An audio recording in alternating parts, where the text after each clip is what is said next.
pagtaas ng timbang, irregular menstruation o buwan ng dalaw at iba pa. Isa ito sa mga sintomas na nararamdaman na ngayon 25 anyos na si Nika. Nagsimula raw itong maramdaman taong 2021.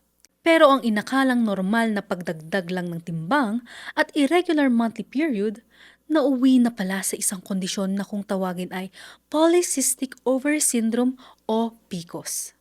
Binabody shame ako ng ibang tao. Tapos lagi siya sabing papayat ako. Hindi naman ganun kadali magpapayat eh. Kaya doon nag-start na ako nagpa-check up. Tapos doon nalaman ko na may PCOS na ako. Ito rin ang kinakaharap ng 24 na anyos na si Elise.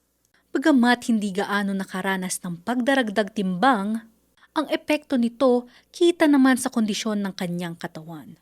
Madalas din siyang makaramdam ng pagod. Actually, nag-start siya nung pandemic. Akala ko noon, parang normal lang yung ganun na hindi ka dadatnan ng 2 months, 3 months, ganun. Pero yun, umaabot na ako ng ilang months na dinadatnan, ganun. Umabot din ako sa point na 8 months akong dinatnan. Tapos mag-iisang taon na wala, ganun. Ayon sa isang eksperto, ang PCOS ay isang hormonal disorder na maaaring makaapekto sa reproductive health.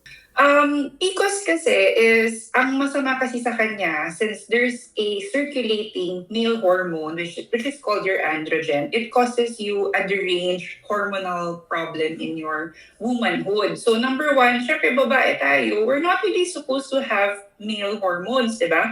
And this is why maraming symptoms sa PCOS is related to that. So if you have an increase in male hormone, you can have a lot of hair growth in other parts of the body. Sa Pilipinas, tinatayang nasa 4.5 milyong Pinay ang mayroong PCOS. Pero, paliwanag ng World Health Organization, ang PCOS ay isang common hormonal condition na nakakaapekto sa mga kababaihang 15 hanggang 49 na taong gulang. Sa buong mundo, tinatayang 6 hanggang 13% ng kababaihan ang naapektuhan nito.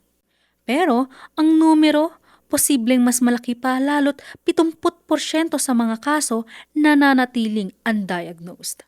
Bukod sa reproductive health, ang kondisyong ito ay nakakaapekto rin sa metabolism ng isang taong may PCOS.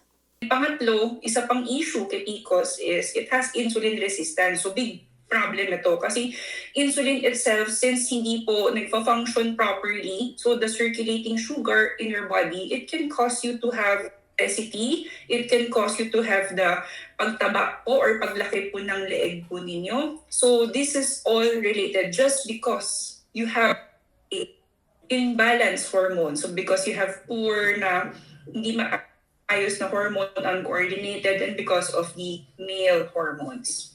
So Bagamat wala pang gamot, maaari naman daw itong makontrol sa pamamagitan ng oral contraceptives at pagkakaroon ng healthy lifestyle. Pero, panawagan ng mga eksperto na mainam na magpakonsulta ng mas maaga. PCOS is common and it is manageable. So PCOS is not something that you should be ashamed of or you should blame yourself for. Listen to your body very early, and it's an act of self-love, not fear. So magpa-consult po kayo. Alexa Marquez, RNG News.